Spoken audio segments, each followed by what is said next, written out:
Hi, it's Julini, health coach and physiotherapist. I just want to welcome you to the Time for Me workshop on the topic of eating for energy. While I was preparing the workshop, I actually realized that it might be more appropriate to title this workshop What to Eat for Energy, because eating in itself has so many different aspects. You also need to consider when to eat, and things around how to eat, in terms of technique. Nothing is, but today I'm going to talk about what to eat for energy, to help you increase your energy in a sustained and healthy way. Because we all know that when you get really, really knackered and tired, when you're sleep deprived, when you've just been run off your feet for what feels like days and days on end, you it's so easy to just reach for a sugary snack or a caffeine and sugar rich coffee beverage or something like that. Things really aren't particularly healthy in the long run, but in the moment when you're exhausted and you're tired and you need to go on and you just don't know what else to do, that sugary snack it just calls for you. It's just like eat me, a little bit like Alice in Wonderland. It's like eat me, and then you walk past a Starbucks. Oh, drink me. Let's have some very, very nice, juicy, sweet, rich, frothy coffee beverage to perk me up with all that caffeine. And those things, once in a while, that's absolutely fine. But we have to be aware of the consequences on our blood sugar and um, just our long-term health considerations. So I'm going to give you some tips about food, drinks as well, that will help you get more energy in a sustained and healthy way. Now let's find that's it. Presentation, here you go. So just first and foremost, I am a health coach. I'm not a nutritionist or a dietitian. So my depth of knowledge will not be anywhere near to that of a nutritionist or dietitian. But a lot of people can make a significant change to how they feel just by making quite basic changes to what they eat and what they drink. And I wanted to say that the contents of this workshop are for informational purposes, it's for educational purposes. If you already have a pre-existing health condition and you have to follow a specific diet, then please don't disregard any professional medical advice that you've already received. And if you have any concerns, any significant concerns around your health, please don't delay seeking professional medical advice just because you've heard something in this presentation. You think, oh, better maybe that will help me with this problem, that problem. If you do have a real concern, speak to a health professional.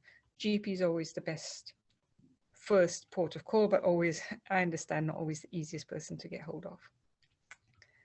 So, having said that, the title of this workshop is what to eat, I'm going to start actually with what to drink, because actually this is often one of the easiest ways to increase your energy levels is to increase your hydration levels. Drinking enough water is absolutely vital for managing our electrolyte balance. If your electrolytes are out of balance, and if you've ever had a tummy bug, if you've ever had vomiting and diarrhea, that's quite significant acute dehydration, what makes you feel ill, as well as the germs and the bugs, which hopefully your body would have expelled through vomiting and the diarrhea, unfortunately.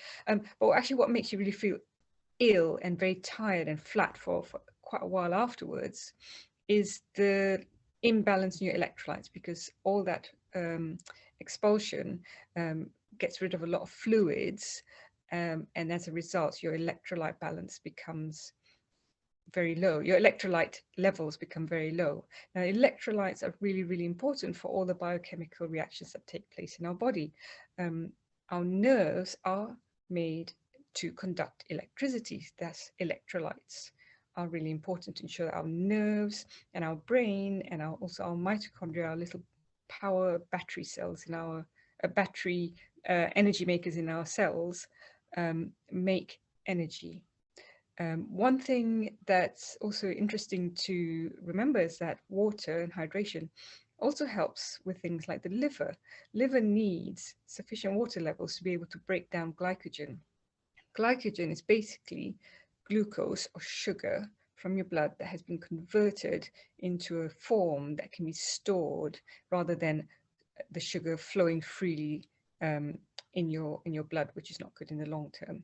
So in order to break down that glycogen, that stored glucose, into free glucose that goes into your blood and is used for energy, your liver needs water to start this process. Now, some of the symptoms of mild dehydration, I'm not talking about acute dehydration when you're unwell, but I'm talking about mild dehydration, which can happen on a day-to-day basis. It's not always thirst. Thirst may not be the first sign of dehydration. So when you have mild dehydration, you may have cravings for sweet food or salty food. I mean, sweet food is because your liver can't convert the glycogen into glucose. So therefore, your body thinks, okay, I need to find another way of getting glucose. I'm going to send the signal for this person to go and get some sweet food. Salty food, interestingly, makes you feel thirsty and then pushes you to go and get some water. So some people will go more for sweet food and some people go more for salty food. If you have cravings for one or the other or both, before you get that food out, have some water and see how you feel afterwards. Now, bad breath can be a sign of mild dehydration. And that's because your body is saying, I don't have enough water. I'm going to keep the water in the body for the more important organs. So therefore, you're not producing enough saliva. When you don't have enough saliva, the bacteria in your mouth will produce some byproducts which cause bad breath. Dry skin, chronic dry skin could be a hint that you have mild dehydration. Headaches can be caused by dehydration. I used to suffer from horrendous headaches and migraines, and was on various medications for my migraines. And I remember once that I had a migraine coming on. I could feel it coming on. It was just the telltale signs. I was getting some visual auras, really severe headache, the feeling of being very drained, and I need my migraine tablets now. So I got myself a mug of water, got it ready, checked in my bag, no migraine tablets. Checked in the handbag, no migraine tablets. Went to the bathroom, checked in the medicine cabinet, no migraine tablets, not even a paracetamol and ibuprofen. And I'm just like, oh my God, how am I going to deal with this? I'm going to have this full-blown migraine. It's going to be awful. It's going to last hours. I'm going to really suffer. And I wasn't feeling even well enough to leave the house to go down to a pharmacy to get something. So I just drank that whole mug in one go, lay down in a dark room, and within 15 minutes, the migraine started to just ease off. And then I got up, had another cup of tea, or had a cup of tea, and then the migraine just went away. And I just thought, what? Really? Is it as simple as that? I just needed to drink. So maybe it was the water that I drank to swallow down the tablets that was actually getting rid of my migraine, not so much the tablets. And since then, whenever I feel a headache or migraine coming on, I drink first. And often, but not always, but often, it stops the headaches becoming migraines. Brain fog or poor concentration can be another sign of mild dehydration. So if you're struggling to concentrate, if you need to do some work and you sort of feel very foggy in your brain and you can't focus, try having a drink. Be aware of the color of your urine. Apparently, I've been told, your urine should be very, very light yellow color. It shouldn't be really yellow. It should be almost white with a tint of yellow. And if it is looking yellow, that means you're slightly dehydrated. Joint pain is an interesting thing. A lot of people get joint pain and put it down to age, wear and tear of the joints, and things like that. But sometimes joint pain can be a sign of mild dehydration. You have cartilage in your joints, at the end of your joints, and the end of your bones, and the cartilage should really be like a soft, spongy, moist kind of sponge, and which works as a shock absorber. Now, if you aren't getting enough fluids, that cartilage will be much thicker, it won't be so spongy, and it won't absorb the pressure going to the joints. So that could potentially be a sign of chronic dehydration. So if you've got joint pain, listen to your body and just try and have more drink more than you normally would. And chronic constipation is also another sign of mild dehydration. Now, how do we get ourselves a bit more hydrated? It really helps to just have water in a mug or in a bottle within sight, because if you see the mug, you see the bottle of water, you may just go and take a sip. Sometimes you don't have, in fact, you should not wait until you feel thirsty before you get a drink. Okay, have drinks around you within sight, on a table, on your desk, or wherever it is, in your bag, something where it's easy to sort of reach and get and have sips on a regular basis, rather than waiting till you're thirsty and then have a big gulp of whatever you want to drink to hydrate yourself. It sometimes helps to have a slice of lemon or some mint leaves crushed into it, or some slices of cucumber, just to give a bit of natural flavoring. It might just encourage you to drink a little bit more. Some people, this trick might work. So if you may want to try this, put a tiny pinch of salt in the water, because salt contains minerals which become electrolytes when they're in the water. So you could try that. The water shouldn't be salty as such. You shouldn't put so much salt that the water is actually salty, because that can be dehydrating.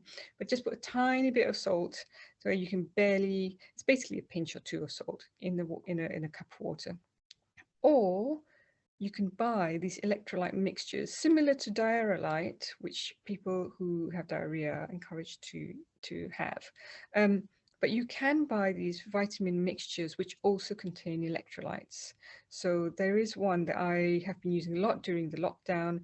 It's got 1000 milligrams of vitamin C, plus it's got electrolytes in it as well. And that's how it helps me sort of increase my energy levels. There's one form of fruit juice that has really high electrolyte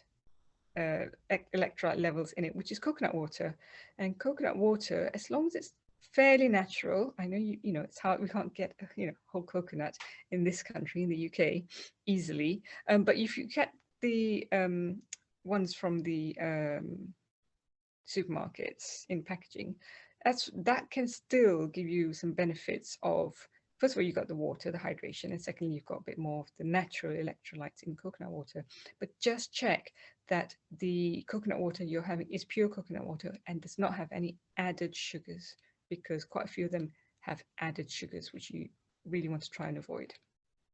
Now, reduce black tea and coffee, which are diuretics, which basically means the caffeine in both black tea and coffee tend to make your kidneys go a bit more active and get rid of the water, so making you pee a bit more. And try and have, instead of dry snacks, instead of crisps, instead of rice crackers, oat crackers, or I'm not sure what other crispy dry things, try and have fresh fruits and vegetables, which are naturally hydrating. Now, when it comes to food, there's lots of things you can do to improve your energy levels. But one thing I would like to get everyone to focus on is that there's a lot more to energy than just calories. It's not about having high calorie density or food with lots of calories to give you energy. What you should aim for really is to have food with maximum nutrient density. So these nutrients are all vital for energy production. Complex carbohydrates, protein, healthy fats, the B vitamins, vitamin C, which is water soluble, and that's really, so the B vitamins and vitamin C, because they're water soluble, it means your body can't store them, they can't kind of build up a supply in your body, so you need to be having food sources or supplements daily when it comes to these particular vitamins if you're concerned you're low in them. Now, vitamin D and coenzyme Q10 are also really important for energy production, but they are fat soluble vitamins, which means that you need to have an adequate intake of healthy fats for your body to absorb and store vitamin D and coenzyme Q10. There are some minerals that are very important for energy production, in particular magnesium, iron, zinc, and iodine. And there are also antioxidants and phytochemicals. Phytochemicals, that word just means plant-based chemicals. In particular, phytochemicals are plant-based chemicals that are beneficial to us humans. And it's quite an emerging field, the study of phytochemicals, but a lot of scientists are now looking at phytochemicals because they are not vitamins, they're not minerals, but they are chemical compounds which seem to promote health in people. Let's talk a bit about complex carbohydrates. So first and foremost, carbohydrates are a vital part of our diet. They are an important macronutrient. Carbohydrates get broken down faster than protein and fats. So in that sense, it makes sense to eat more carbohydrates if you want quick energy. The thing is, like with simple carbohydrates, which are things like white rice, white bread, what else can I think of that's white? Anything that's white and beigey in color, white pasta, those are called simple carbohydrates because they get broken down into simple sugars quickly. These are foods that are high in glycemic index. Some fruits are also fall into this category. Grapes, for example, have a high glycemic index. What happens is that causes a spike in our blood sugar, gives us a quick boost of energy. But most simple carbs, if you think about it, don't contain many vitamins, minerals, fiber, or antioxidants. Complex carbohydrates, on the other hand, take longer to release sugars into our blood, and this is why they're called low glycemic index foods, and they contain more nutrients. Complex carbohydrates are often full of fiber. Fiber helps nutrients stay within the food that you have. So what you're going to find with complex carbohydrates is they tend to be whole grains, fruits and vegetables. Um, that's where you get your complex carbohydrates from. The other thing is that the fiber in our guts, the fiber in the complex carbohydrates helps our gut microbiome thrive. If we have a healthy gut microbiome, we have a good balance between the good bacteria and the unhealthy bacteria. You're going to be healthier, you're going to feel more energetic than if you had an overgrowth of, candida, which is a kind of yeast, or bad bacteria that can cause you to feel very sluggish, can cause constipation, um, and that's related to sort of lowering your energy levels. The other thing as well is that when you've got a good population of healthy bacteria, the bacteria themselves help us. They actually break down food efficiently so that more nutrients are released from the food we consume into our bloodstream. And here's some simple, easy tips to increase complex carbohydrates. So I grew up in Malaysia, which is a Southeast Asian country, and we had rice every day. White rice in particular had to be white rice. There's no way we would ever have brown rice.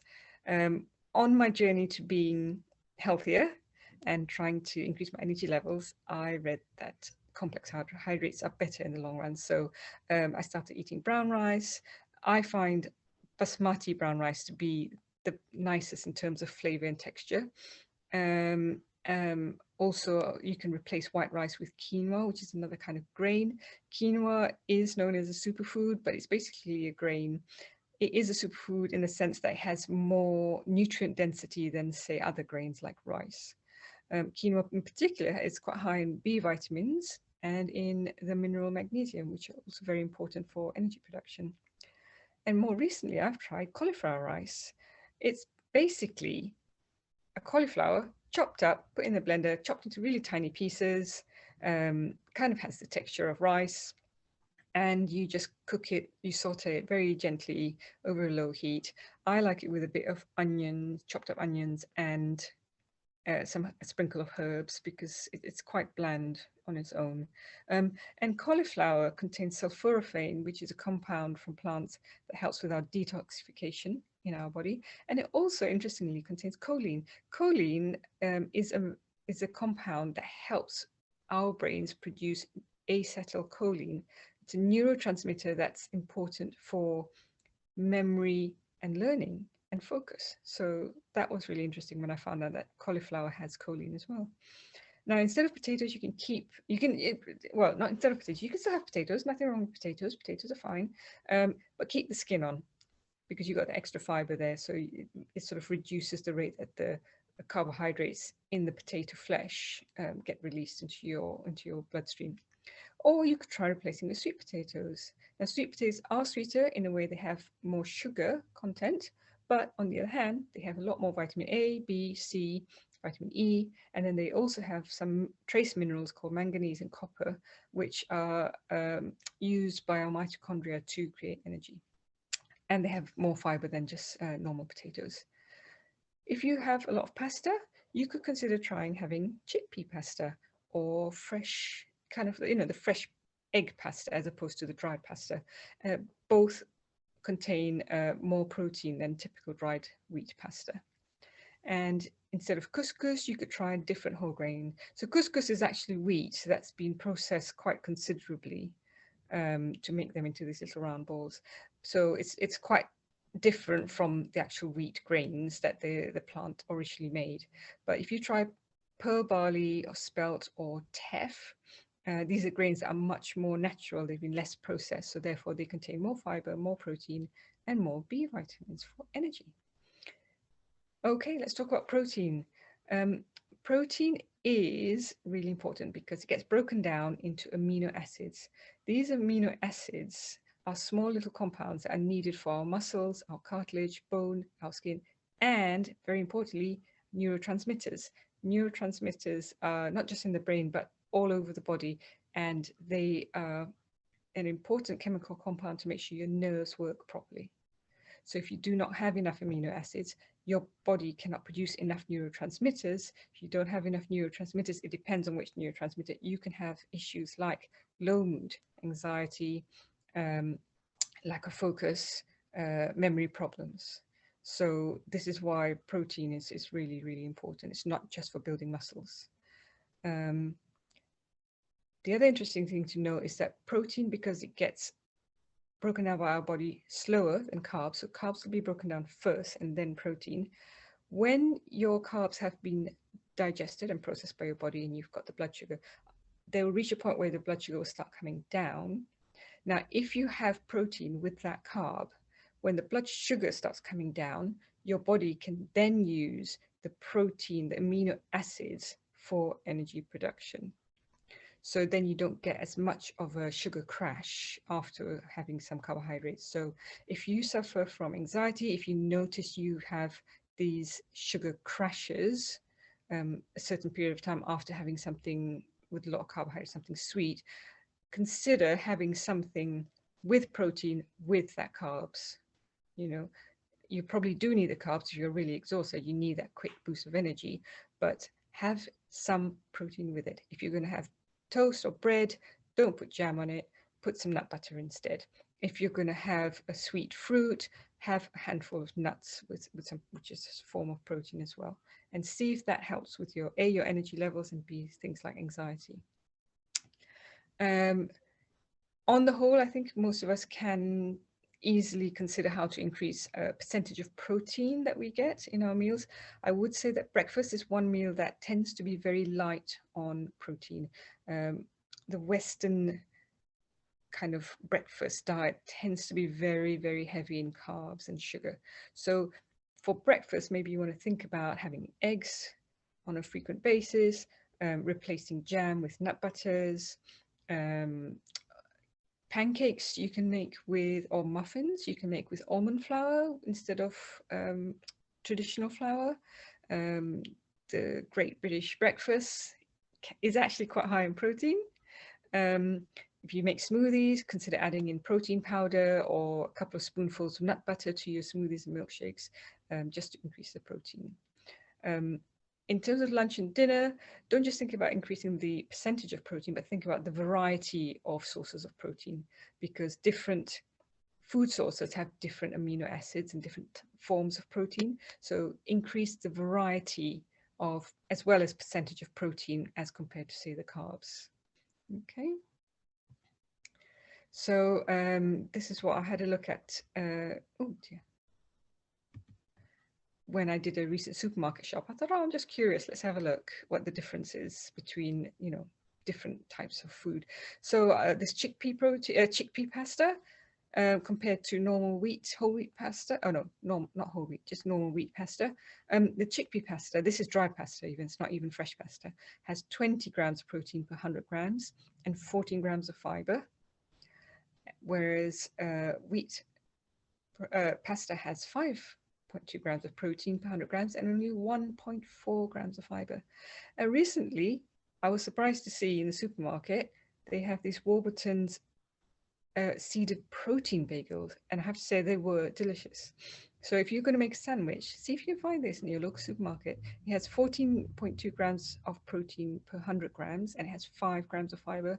Whereas even if you say you went healthy and you went for brown bread instead of white bread, brown bread still contains only 9.3 grams of protein per 100 grams and 3.4 grams of fiber. Healthy fats are also necessary. Not all fats are bad for you. Oh my goodness, that's gone really quickly. There you go. So it's important to make sure you consider adding in healthy fats to your diet. I talked earlier about vitamin D, vitamin E, and coenzyme Q10, and the fact that they are fat soluble. If at all possible, and you know really try and eat clean fats. And the thing is, the reason why I mentioned that is particularly with animal fats, animal products, is that fats are a storage space for chemicals and toxins. So if you're eating fats from an animal and that animal has eaten food based, let's say, plant-based food, grains that have been sprayed with pesticides and herbicides, then those toxins are going to get stored in that animal's fat, and then you get almost a concentrated amount of the toxins and chemicals. So as far as food, animal products are concerned, particularly where you have fats like eggs and lamb and beef, consider trying to get organic as far as possible. Other good sources of healthy fats include the smash fish. The S is sardines, M is mackerel, A are anchovies, S is salmon, and H is herring. So these tend to be the smaller fish, and they have lower levels of toxins like mercury in them. Eggs are a good form of healthy fat, so is avocado. Linseed is a good source of healthy fats, but ideally ground the linseed so that it releases the healthy fats. If you don't ground the linseeds, what happens is that the fibrous covering just means that it goes straight through your system. It's very good for constipation, but your body's not able to absorb the ALA, the healthy fat within the linseed that's stored within the linseed. Chia seeds, you do need to soak them to release the healthy fats. Nuts are a great form of healthy fats, and obviously try and get them unsalted if possible. Nut butters as well are really good. And don't forget about seeds, pumpkin seeds, sunflower seeds, they're also forms of healthy fats. Now, talking about increasing nutrient density, here are some ways to increase the density, so the amount of vitamins, minerals, and antioxidants that you consume. Fresh or frozen fruits and vegetables, and that's kind of, well, ideally try and eat what's in season where possible, but where you can't, try and get fresh or frozen fruits. Frozen fruits in particular are higher in nutrient content than, say, fresh food that you've bought that's been sitting in your fridge for 3 or 4 days. Okay. Where, let's see if you can also increase the variety of fruit, veg, nuts, and grains, different types of animal products. So the more you increase the variety of what you consume, the more nutrients you will get, because each fruit, each vegetable, each different nut, each different animal product has different quantities of different types of nutrients. So the more you have increased variety, the more nutrients, a variety of nutrients you'll get, and that will help with increasing your energy levels. Fermented foods such as sauerkraut, kombucha, kimchi, tempeh, kefir, uh, live yogurts. They are fantastic because they contain higher levels of they contain vitamin B and vitamin K, which help us in terms of energy production. Plus, you've got the probiotics that keep your gut healthy. And if your gut's healthy, you're just going to feel a lot more energetic than someone who's got a very slow gut and is constipated. When you make smoothies, don't just put fruit in because that's very high in sugar. Do make sure you have some vegetables thrown into that fruit smoothie. Teas, such as herbal teas, green teas, turmeric tea, they contain micronutrients, antioxidants that are particularly helpful for our body. And herbs and spices contain lots of little minerals, phytonutrients, and antioxidants that are known to improve mood, reduce pain from inflammation, and also just generally increase our levels of vitamins and minerals. This is just something to think about. And it's great if you've got kids, you sort of say, okay, eat the rainbow. Like, how many colors of fruits how many colors of food can we get into this meal? You know, I do stir-fried noodles where I try and put about 5 or 6 different colored veg in the stir-fried noodles. And my kids always count, like, how many colors have we got in our fried noodles today? So there are different ways of doing this. But if you bear this in mind, you know, trying to eat colorfully and as, you know, because each color is actually a different phytonutrient, you're going to get different nutrients and minerals and vitamins with every different color. And finally, choose foods from the right kind of plant.